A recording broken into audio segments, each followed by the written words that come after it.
Hey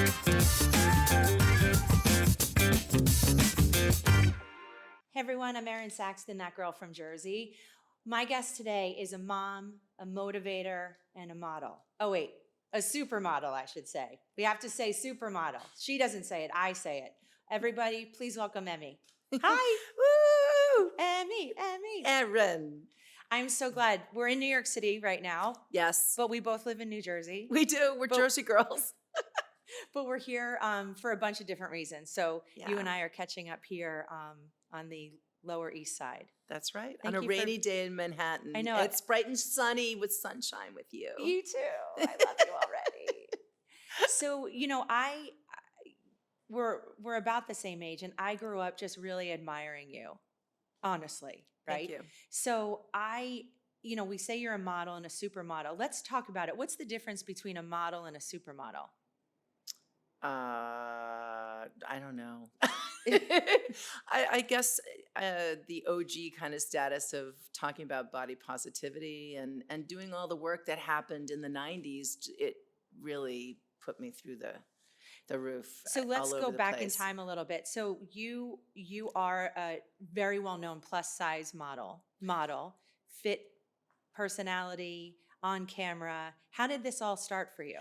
So the funny thing is, when people say plus size supermodel, it's so funny. I laugh because I'm a model, and we're trying to teach the industry that let's get rid of the word plus. Agreed. Don't you agree? Well, Yeah. of course. But so anyway, But for it's, the viewers at home, yeah, that's what I am, and that's totally good and great. I go into some meetings and I'm going, obviously I'm curvy, and yeah, that's all good. So anyway, yeah, it's been a really cool journey. It's been so fun to open minds about what type of beauty is out there and how we can look at ourselves in a much kinder and more compassionate way.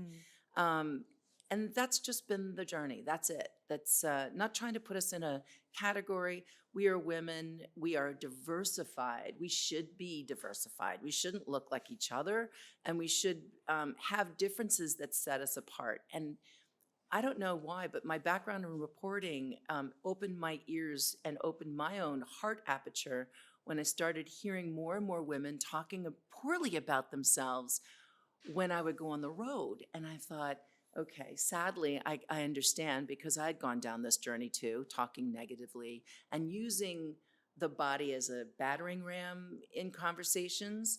And I thought, I've got to stop doing this to myself, because this is making these conversations that I'm having are really shedding light on how I feel about my relationship with my body. And then thus my life's work just exploded when I started asking questions and hearing these wonderful, incredible answers from women that were diversified, that were full of pain. And I was like, we got to stop. This is our vehicle of our essence. This gives us life. It gives us life experience. No, I mean, this is a conversation that is long overdue. It's a conversation I, with my friends and family, have all the time. Yeah. And it's something that is beyond important to me. So I don't like saying plus, or, and the joke is, I know that, yeah. I know, but that's my title. That's how I'm introduced, and it is what it is. Well, I think at home, the reason why I bring up plus is just because now I want to bring people on the journey. So then after this interview, no one ever says plus, right? Yeah. So when you were younger, you were at Syracuse University. Did you then want to be a reporter right out of college like that? I wanted to be the next Johnny Carson. Awesome. Yeah, I really love talking to people. I like hearing their stories, because I found out that people are more similar than they are different, but the differences were like the salt, the pepper, the seasonings that made each story really interesting to listen to. Right. And I lived in Saudi Arabia. I lived in different parts of the world. And I figured out that even though that I was Christian and I was living in a Muslim world, that it was so beautiful to hear the call to worship. I had a very different experience with Islam. But I started realizing that these are all different airlines to the same destination. Hmm. Just as, diversity Sure. at its finest. And then also growing up in Saudi Arabia, seeing how women were being treated made me open my aperture at a very young age that how could I, as a young whippersnapper, have more freedoms than these other women that were Wow. on the same earth, but wearing the shrouds and that were walking 10 paces behind men. So the nutrients and the little seeds of why I was doing the work that I was doing in our free country here with lots of rights and use of our voice, I took advantage of that. When you were in Saudi Arabia, I mean, what a dichotomy, because you're a really smart woman. Thank you. And I take it you don't mince words very well. If you feel something, your delivery is probably very gracious, but you're a heart-centered person. So obviously you just don't learn that as an adult. This means when you were in Saudi Arabia, this was who you were. Did you, say something to your family then, like, what is this all about? Like, what's up with the 10 paces? Like, what did you have to walk behind 10 paces as well? No, I lived in Dhahran, and Okay. it was a compound that had this perimeter fence. And we had families from all over the world that lived together in there. And it seemed like, yes, we had to respect the culture, and we couldn't walk around with, short shorts on or exposing the back of our neck. I know, interesting things with culture.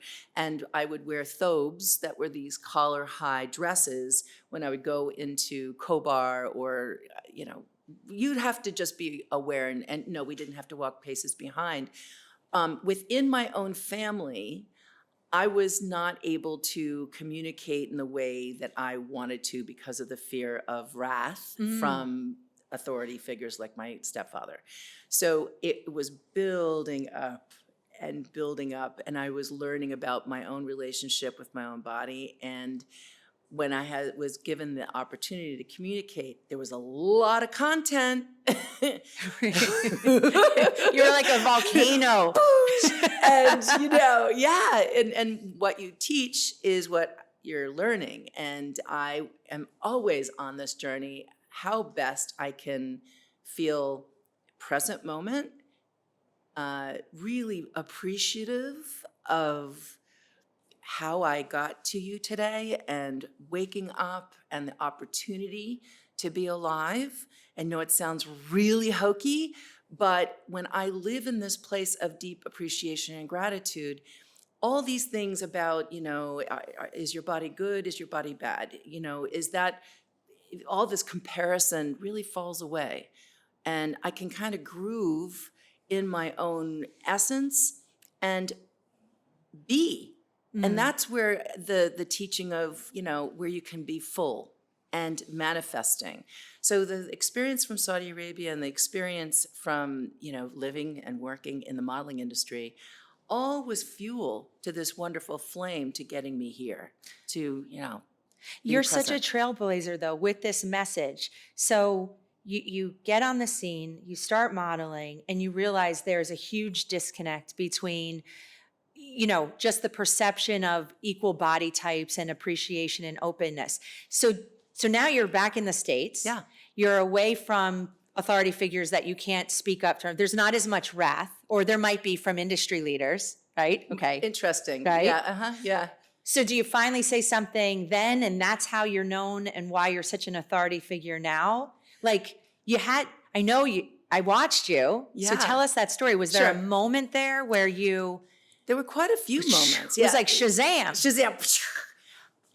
When did you jump off the edge? Right. When did you take the leap? I actually walked away from a modeling job that I had a photographer that I was very excited to work with. He was known in all of the industry, and it was my first full day booking. It was back in '92, I believe. And I was going to be in a billboard, I was going to be in ads, and it was the very beginning of all this full-figured industry. And he walked in after an hour and a half of hair and makeup and said, "Where's the model?" I was the only one there. I had the curlers in my hair. My makeup was done beautifully. And I'm thinking to myself, going, "Hello, I'm right here." And he looked me up and down. He goes, "I'm not shooting this fatty." No. Yeah. And when he walked out of the room, he shook the door, he slammed the door, the artwork was shaking in the set. And I got on the phone and the hair and makeup people came to put the tissues on my eyes. I don't need that.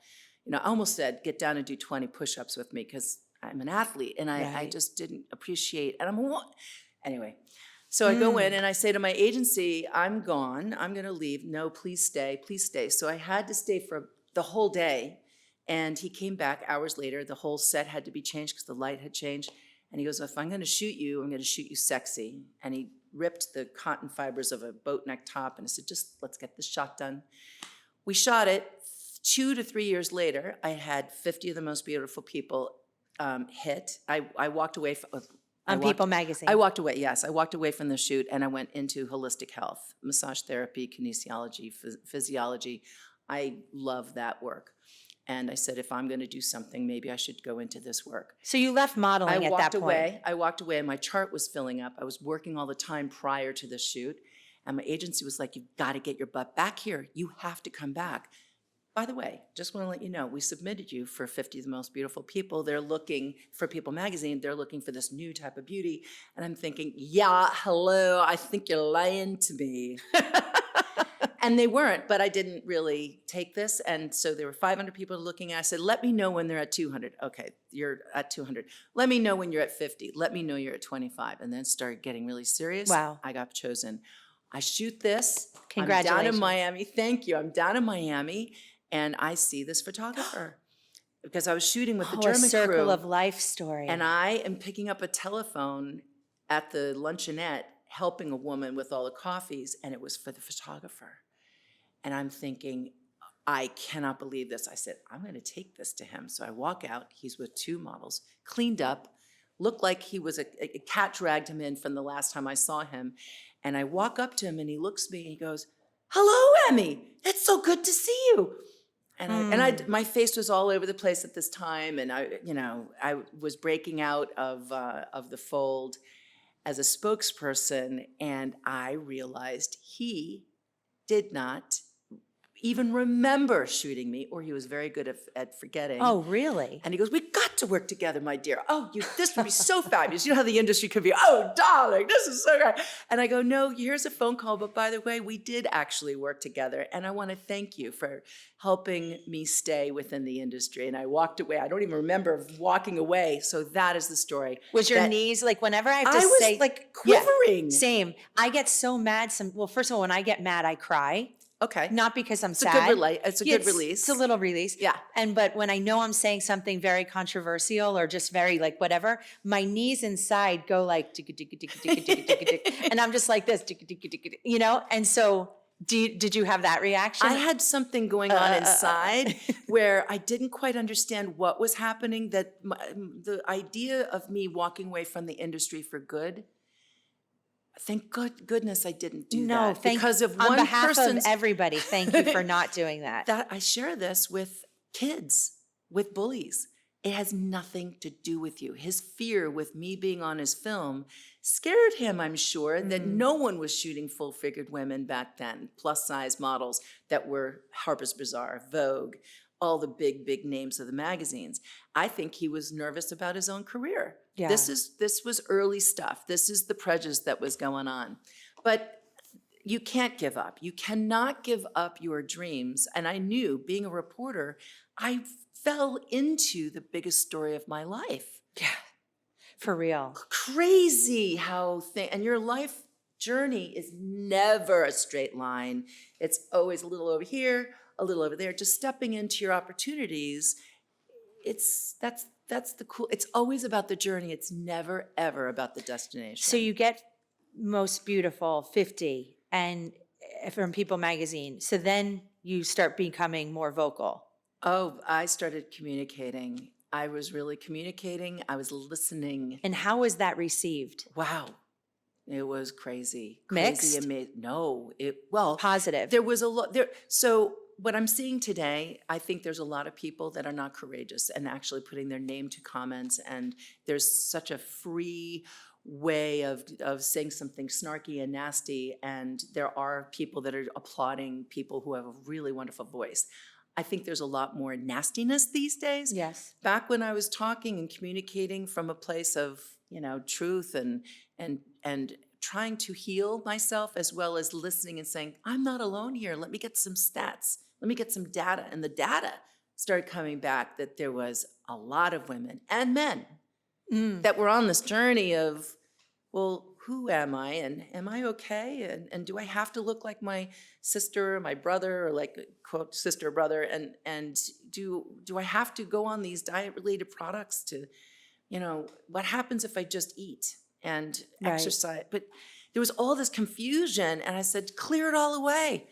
That was something that people really never heard before. Groove to your own beat. Right. Self-reliance, what are you talking about? I've, I'm plus size, full size. I'm not a thong model, right? Shocking. I beg to differ with you. If you wanted to, you could do that and do it well. So I've tried to conform to the norms or what the norms are. The norms now are, I'm fine. I'm great. But the norms growing up was the were mini tough. skirts with the ruffle socks and the heels, and Yeah. you needed to look like a ZZ Top girl, and Tough. I've tried every diet there was. Did you go understand. through that, or I you did. loved your body right from the start? No. I went through a pretty tough time. And some friends had a harder time and others did not. So I had a stepfather that was a serial dieter and went to fat farms and had some conflict within himself about just his own upbringing. And my mother also was a dieter, and the first cross I saw was a scale at Weight Watchers when I was 5 in the back of the room while she was getting weighed with a whole bunch of other women that were either crying or ecstatic that they lost or gained weight. That was my introduction Wow. to women and bodies and what the heck is that? Yeah. Right. So I was brought up in that, being weighed after my mom on this metal scale and having my weight charted, and it was all value-based. Your weight was value-based, and don't you dare hit over 200 pounds. Don't you dare. So I had to peel back the onion through lots of therapy, lots of reading, lots of listening, and lots of work with, well, this is my Amazon body, man, and I got a full athletic scholarship to college to row.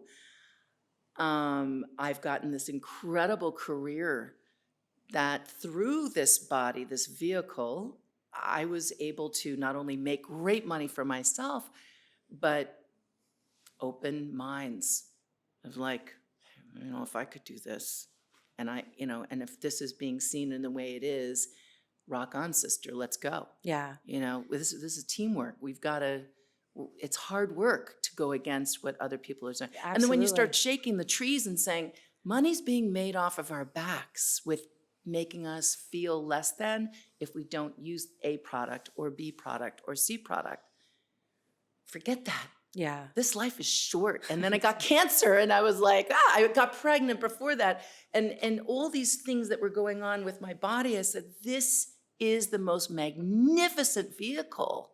It heals so well. Yeah. It And you are gives a us- cancer survivor. Yeah, I am. How are you? How's your health right now? So well, so good, so wonderful. Excellent. Yeah. And you have a beautiful daughter, 18 years old, if you can imagine that. and she's just as gorgeous as her mama. She's special. She's a special. All of us say that about our kids, but I know, but you Yeah. can really say it. yeah. So sweet. So my modeling story is a brief one, but I have one. Do you want good. to hear I want it? to hear. I want to hear. Okay. So as everyone What knows, year? What year? well, I'm at The View at the time, and I am producing all the fashion shows. Okay. And so we had a contest of who could ever name the, if you brand the fashion shows, then you get to go out to lunch. So I called it Out of the Closet, right? So just to be fun and campy. Yes. And I really enjoyed producing all the fashion shows. And it was important to me that I had to have diversity in all my fashion shows, and I needed what we'll call a plus size look. Sure. Which sadly was 12 size 12 or higher, That's right? right. Yeah. So, Sometimes goes down to 10 or 8 now. well, not on my today. watch. Exactly. Good Right? job. Yeah, So well on done, my Erin. watch, I was trying to put in 14s and 16s. My challenge with that was that the fashion designers I was working with didn't always have clothes that size. That's right. And that became an issue. And just out of respect, I won't name names No, good. because, they didn't know. That's right. As we say, bless their hearts. Bless their hearts. It's true. They just didn't know. They knew after I worked with them, right? Yep. So I was doing my own way. Your influence. But here's what happened. Every fashion show, we'd get there early, and I'd meet the on-camera moderator of whatever huge couture house, whatever huge, like I've worked with, think of all the names I could work with, I did. And I worked with all the major department stores. Think of all of those. And every single one would come up and they'd say, "Oh, are you our plus size model?" Of course, though. You're beautiful, Erin. No, that's not my but story. I know, but of course, though. I can't imagine them not But asking you that. here's what got Yes, me. go ahead. So I said, "No, I'm your producer." And they went, "Oh my God, I'm so sorry. I didn't mean to insult you." Right? Wow. That was then. I mean, I thought, Wow. what the fudge? Yeah. Wow. Right? So now you're worried because I'm a producer and that trumps a plus size model in your book. Yeah. Thank you. Right. No, not Yeah. in my book. Right. No, nothing trumps anything. I'm Right. just not that girl. Yeah. Right? Yeah. So then I got so upset with everybody asking me. Somebody finally said, one of the models came up and they go, "How many times do you need to hear this? You might as well just join us." She was so cute. So I went, "You know what? I'm gonna." And I went and got an agent. You did? I did. Good. I became a plus size model.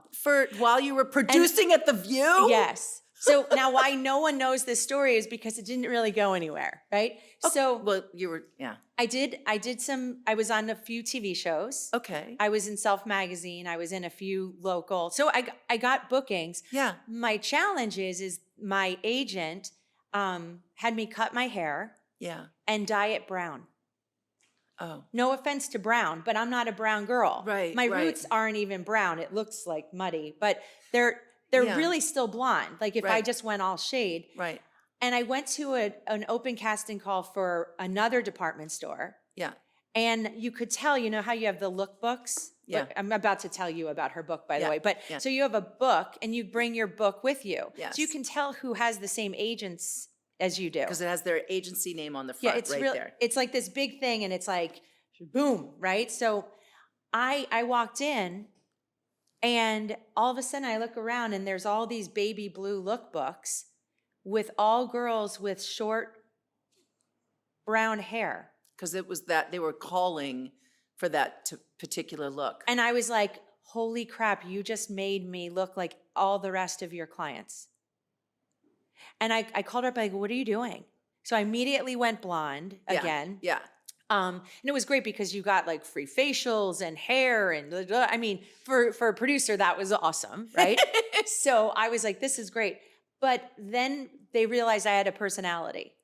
So they started sending me to TV commercials Yeah. as a plus size model. Yes. And that went well, but then they wanted me to do an underwear commercial. Yeah.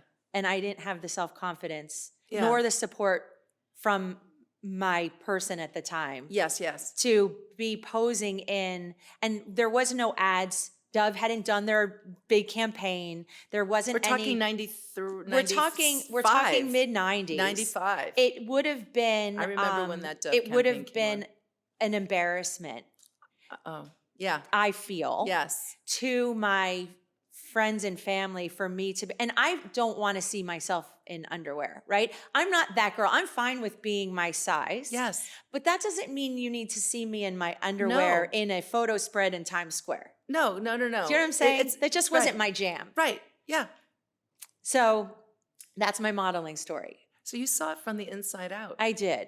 It's not pretty. was it 2 years that you were doing this, or Just, yeah, in between working, you were busy? I was busy. I really just did it as like a side hustle. And I did it because it was presented in front of me and I thought, why You went not? for it. That's great. And I loved the concept of it because it got me out meeting new people. Yes. I was representing, a lot, but I didn't really Yeah. have the height.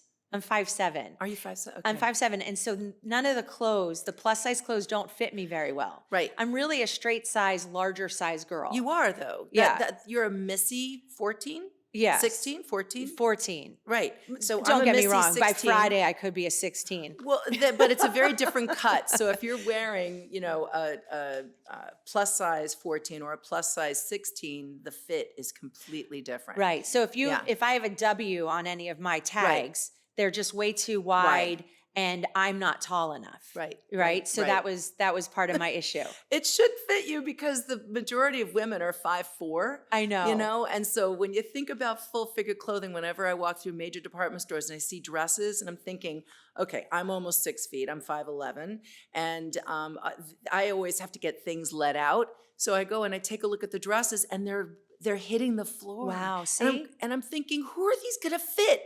Fit is king. Fit is king, and that's one of the reasons why the industry is having such a hard time. So I have a confession to make. Yes. When I entered the modeling world, somebody said, you should be a fit model. And I said, but I don't really work out that much.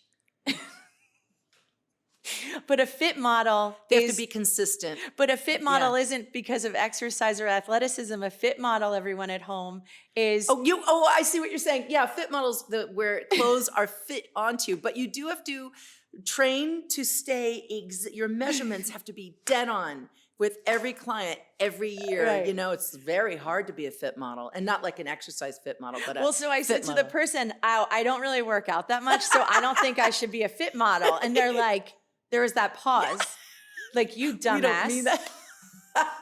And I'm like, what? They're like, we don't mean fit like you have to work out. We're just saying we want to put clothes on and we're going to pin it against you because we think you're a pretty evenly sized 14. Proportioned. Yeah. So I'm like, oh, I didn't know.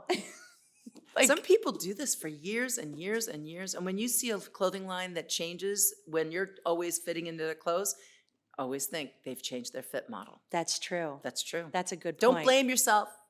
Do you, when you buy clothes, because you've had your own clothing line, Yes. you always are in the fashion industry. Yeah. Do you just buy off the rack, or then do you take it to a really good tailor and get it custom fit for your? I try to do that sometimes. I find I have like sausage arms sometimes, so I might have to like roll up a little. Like sometimes Right. I'm a little T-Rex. Right. Just kidding. Well, all of us. Someone's laughing at home. She's not. I'm thinking that we all go through when we go and try clothes on. We take it upon ourselves to be like, oh, my arms are this way, that way.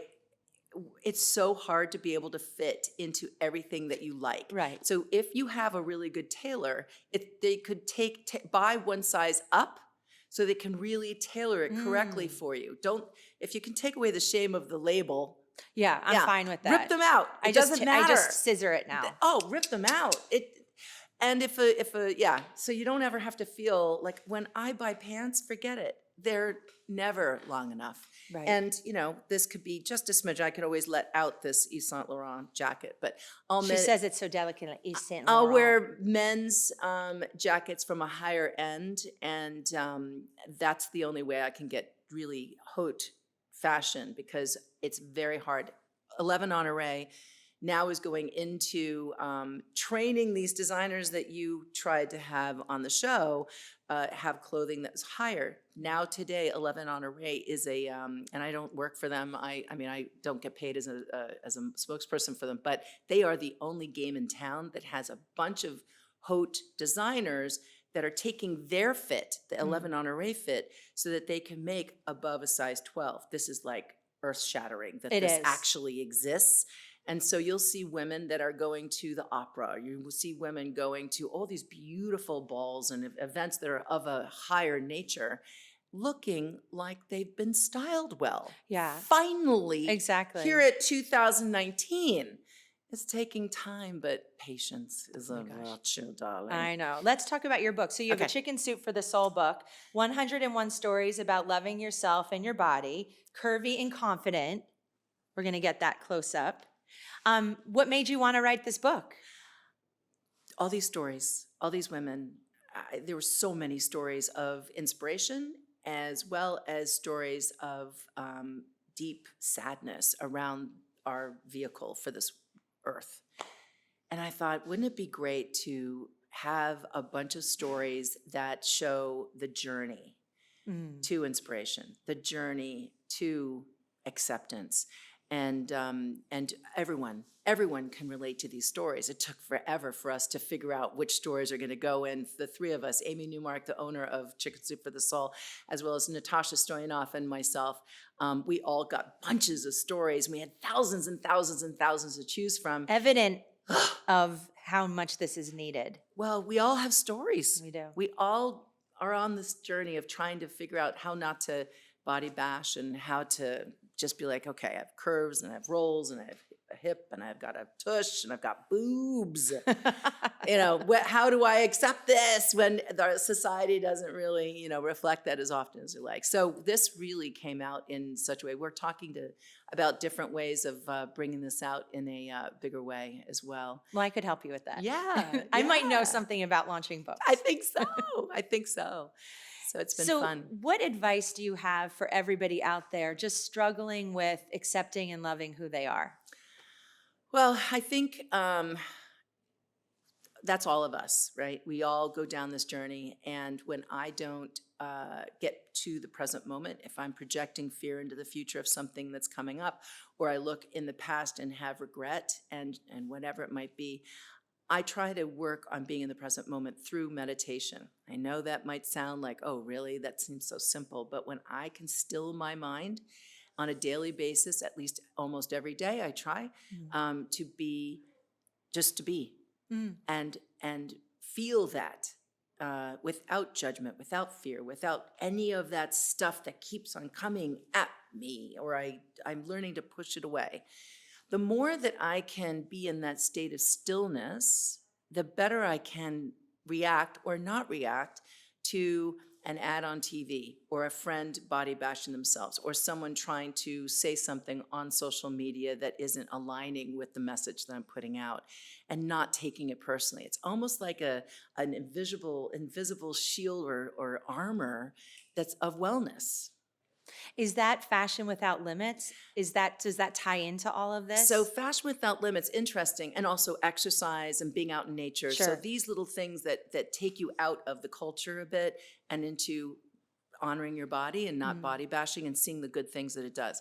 So Fashion Without Limits came about when I was like, what is the issue? Why do we not have clothing above a size 12 that's at better to bridge to designer? Like, why are we not getting the clothing? And I kept on asking designers, I kept on asking magazines, department store heads.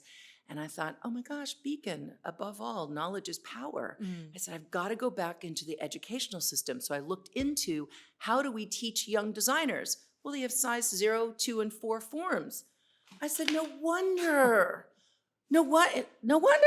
So I went back to Syracuse and I said, would you like to do a program called Fashion Without Limits, where it's an inclusive fashion education, where we have all diversified forms up to 24, and there's an award each year, and the designer, I'll wear the young designer's clothing, whether it's on a red carpet or for a show or whatever, just to give them a tear sheet. And it's now in the 6th year. Wow. And it's rocking and rolling. We're looking into an online offering so other schools can get certified, individuals to understand how to do this. It's not so hard.